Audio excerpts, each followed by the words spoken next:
Alright, so this is the fourth example of my Newton's law series, and we're going to be tackling a question from one of the previous question papers. And of course, you know that Newton's law is on question 2, so we're going to be tackling question 2, 2.1 until 2.2.2. So let us get into it. Question 2.1 says, a crate of mass 2 kgs is being pulled to the right across a rough horizontal surface by a constant force. The force is applied at an angle of 20 degrees to the horizontal, as shown in the diagram below. That's all that we've been provided with. So let me show you draw the scenario that we have. So we have a crate that has been pulled at an angle, right? So it's being pulled at an angle of 20 degrees by a constant force, right? So this constant force is pulling this crate of the mass 2 kgs at an angle of 20 degrees to the horizontal line. So this is all that we have. We don't actually have anything else, but they also mentioned that the surface is rough. So that means there's a frictional force right there. So you have to take note of the fact that there's a frictional force acting on the block as it has been pulled to the right. So one thing that we have to take note of is the fact that when we've been given the force applied, which is the FA, and it is applied at an angle, then there's going to be components of this force applied. When the force is applied at an angle, you have to break down the force applied to its components, meaning the horizontal component and the vertical component, right? So let us actually do it. We have the force applied and it is applied northeast. But in terms of physics, we have to say up or down or left or right, right? So we're going to say it is pulled in the direction up and to the right. So this is the force applied. It is applied up and to the right. So in terms of its components, the components are going to be up, which is the vertical component, and to the right, which is going to be the horizontal component.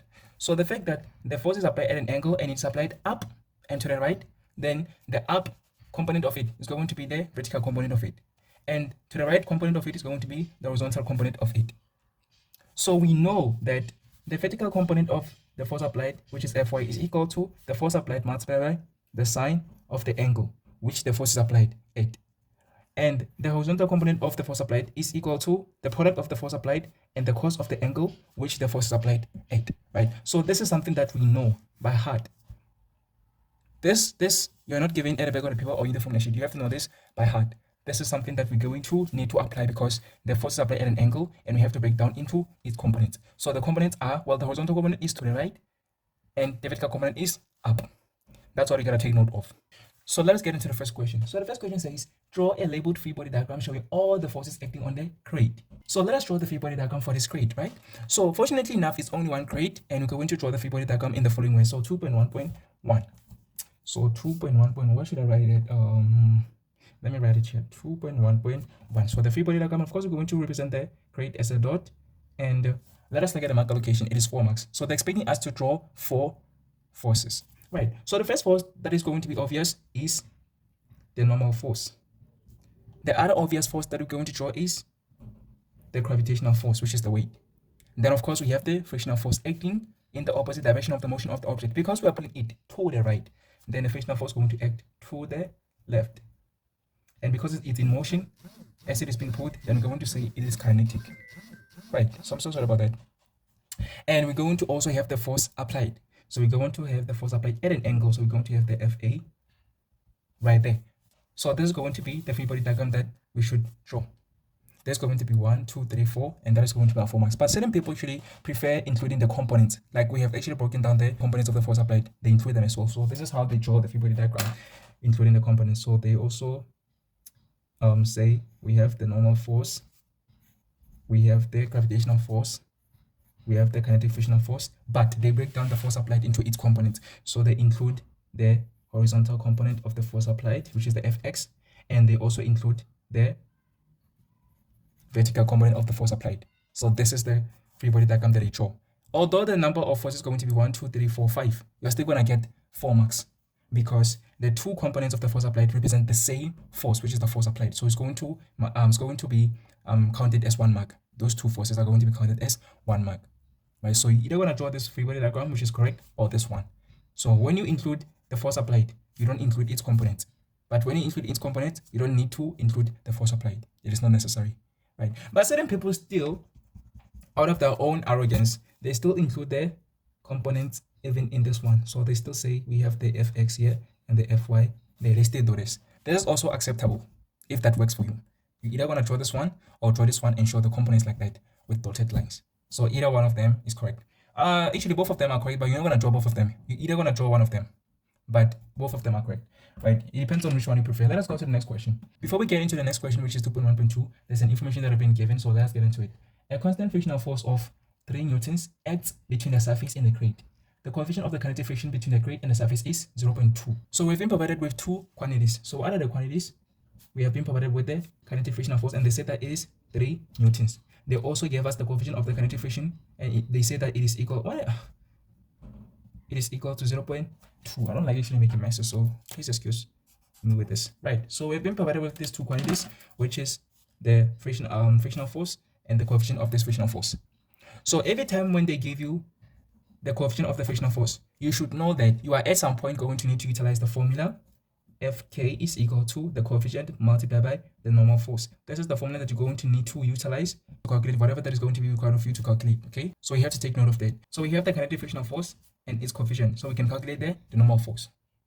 Okay, right. So this is all the information that have been given before we get into the question 2.1.2. So let us get into the question. It says calculate the magnitude of the normal force acting on a crate. Very, very simple. We're going to utilize this formula as we have predicted, and we're going to just substitute the two values and then determine the normal force. So we're going to be like Fk is equal to the coefficient of the kinetic frictional force multiplied by the n. So Fk is 3 is equal to the coefficient is 0.2, then multiply the normal force. So we're going to divide both sides by 0.2 to get rid of the 0.2. Then the normal force is going to be equal to 3 divided by 0.2. So we have 5 0.2s in 1. Therefore, in 3, we're going to have 5 times 3 0.2s, which is going to be 15 newtons. Or you can just simply press that into the calculator and determine what 3 over 0.2 is.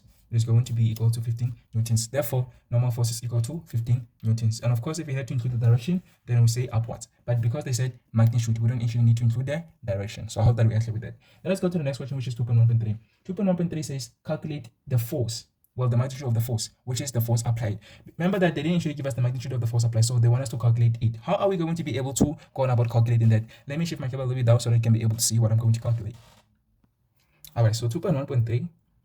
They want the normal force. How are we going to be able to determine the normal force? The first thing that we have to take note of is the fact that the normal force is a vertical force.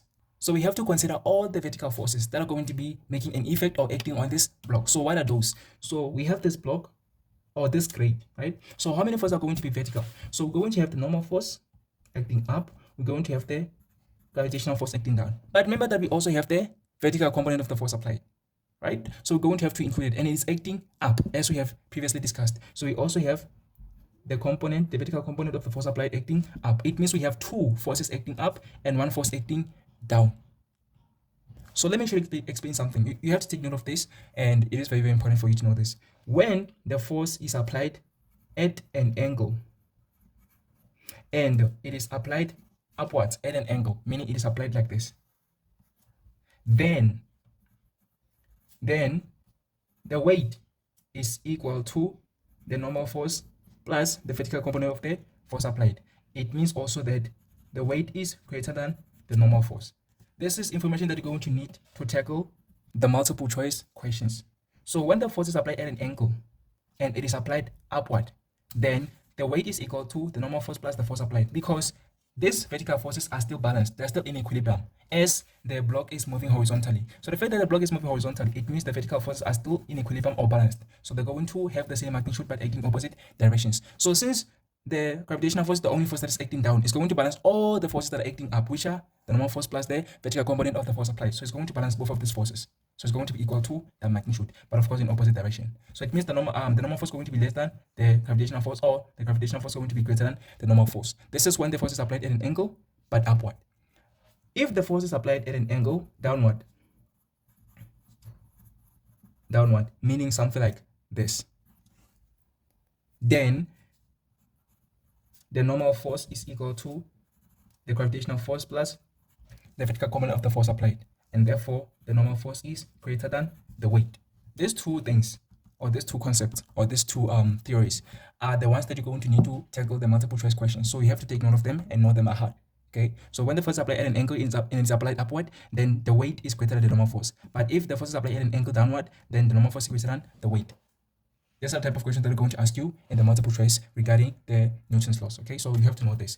Right, so this force is applied at an angle. In this scenario, the force is applied at an angle upward. It means that the weight is equal to the normal force plus the vertical component of the force applied. So we're going to have to utilize this to determine the normal force. To determine the force applied. So how are we going to be able to do that? We're going to be able to do that by the following.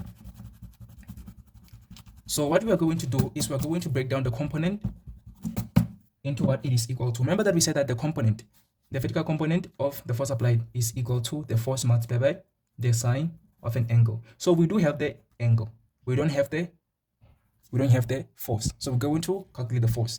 Do we have the normal force? Yes, we just calculate the normal force. Do we have the weight? Yes, we can calculate the weight by saying mass multiplied by the acceleration. We do have the mass of the block, then we can actually calculate the weight.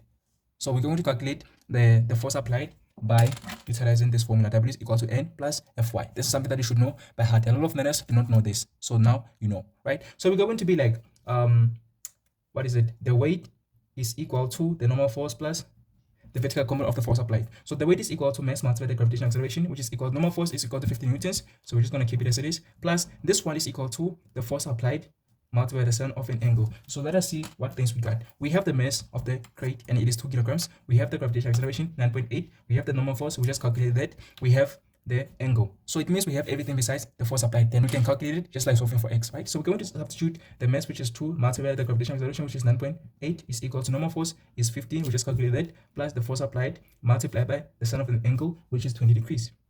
So we're just going to apply algebra here. So we're going to be like whatever the value is, which is 2 multiplied by 9.8, we're going to minus 15. So we're going to like 2 multiplied by 9.8 is 19.6. So 19.6 minus 15 is equal to the force applied multiplied by the sine of 20 degrees. So what you're going to do to find the force applied is what you're going to do to find the force applied is divide by sine of 20 on both sides. So sine of 20 degrees divided by sine of 20 degrees. So sine of 20 degrees is going to go away on the right hand side and only the force applied is going to remain. So we're going to press the whole thing into the calculator and determine what the force applied is. So the force applied is going to be equal to 13.45 newtons. So it means the force applied is going to be equal to 13.45 newtons, and this is how we determine it.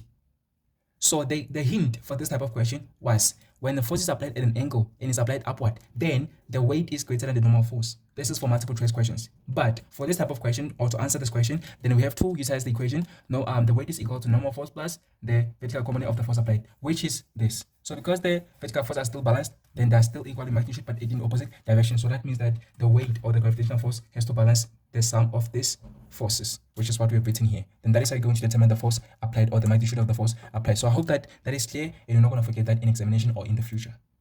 Right, so let us go to the next question, and I'm going to answer the next questions in the next page because I don't actually have enough space. All right, so this is what we have determined so far. Let us go to the next question, which is 2.1.4. It says calculate the magnitude of the acceleration of the crate. So the fact that I mentioned acceleration, we're going to have to utilize the formula that involves acceleration. First of all, which law involves acceleration? It is the second law. Second law is the only Newton's law that involves acceleration or talks about acceleration. So we're going to have to utilize the second law to calculate the acceleration. So the second law states that the net force is inversely proportional to the mass but directly proportional to the acceleration. So we're going to do this for the 2 kg block. So we're going to calculate the acceleration. So because this block is going to accelerate or move horizontally, then we're only going to consider the horizontal forces. So which horizontal forces do we have? We're going to consider this free body diagram here. So these are the only horizontal forces that we have: the kinetic frictional force and the horizontal component of the force applied, right? So these are the only forces that are causing an effect on the motion of the object, right? So we're going to say because the crate is moving to the right, then the horizontal component is the one that is going to cause a higher effect, or that is going to cause the crate to go to the right. So we're going to say Fx is positive, then plus, then minus Fk, because it is acting in an opposite direction. That is why it's going to be minus. Is equal to, the mass is 2, then multiplied by acceleration. So we're going to just substitute. But first of all, we're going to have to break down this component into F cos of theta, because we did actually say Fx is equal to F cos of theta, right? So we're going to say this, then minus, because positive times negative is negative, then of Fk is equal to 2a. Then we're going to substitute the force applied, which have gotten to be 13.45. So 13.45, then cos of an angle, which is 20 degrees, minus the frictional force, which they said that it is equal to 3. This is equal to 2a. And the only thing that is an unknown here is the acceleration. So we're going to divide both sides by 2. So we're going to press the whole of this into the calculator and determine what acceleration is equal to. Acceleration is equal to 4.82 meters per second squared. And of course, we don't need to worry about the direction because they said magnitude. Let us go to the next question, which is 2.2. So 2.2 is an independent question from 2.1 because it's talking about a completely different thing. It also has its own sub-questions, right? So it does not depend on the answers that we've gotten on 2.1, right? So they're saying in 2.2, a massive rock from outer space is moving towards the Earth. Okay, so let us quickly draw that. So we have the Earth here, and there's a massive rock out in the space. So this massive rock is going to be moving towards the Earth. So it is going to be moving towards the Earth, towards the Earth, towards the Earth, towards the Earth, like that, right? It means that the distance between the rock and the surface of the Earth is going to keep on decreasing. So the distance between the rock and the surface of the Earth is going to keep on decreasing as this rock approaches the Earth, right? So that's what we know. We know that the rock is approaching the Earth, and the distance between the rock and the Earth's surface is going to decrease. That's all that we know. They sent to us in 2.2.1, state Newton's law of universal gravitation in words. I hope that you still remember that. We did this in grade 11. So 2.2.1, the Newton's law of universal gravitation states that everybody in the universe attracts every other body. So attracts every other body with a force that is directly proportional to the product of their masses and inversely proportional to the square of the distance between them. I don't want to write everything for white. So this is how we state the Newton's law of universal gravitation. Let us go to the last question, which is 2.2.2. So in 2.2.2, they say, how does the magnitude of the gravitational force exerted by the Earth on the rock change as the distance between the rock and the Earth becomes smaller? So as this rock approaches the Earth, does the force that the Earth exerts on the rock decrease or increase? So remember that according to Newton's law of universal gravitation, which we just stated, we said that the force is inversely proportional to the square of the distance between their centers. Okay, well, I didn't say centers, to the square of the distance between their centers. So since the force is inversely proportional to the distance, then as the distance decreases or becomes smaller, then the force is going to increase. As the distance decreases, then the force is going to increase. So we're going to write increases. So the answer is going to be increases here because they are inversely proportional. The force is inversely proportional to the square of the distance between them. So they sent us, give a reason for the answer. This is the reason. So the reason is simply in words, the force is inversely proportional to the distance. So you can write that in words as well. So you can say the force is inversely proportional to the square of the distance between them, or just to the distance. So I hope that is clear, and I hope that you have enjoyed the video and it was actually helpful. And we're going to meet again in the next video doing example 5 of Newton's law. So see you in the next video. Thank you.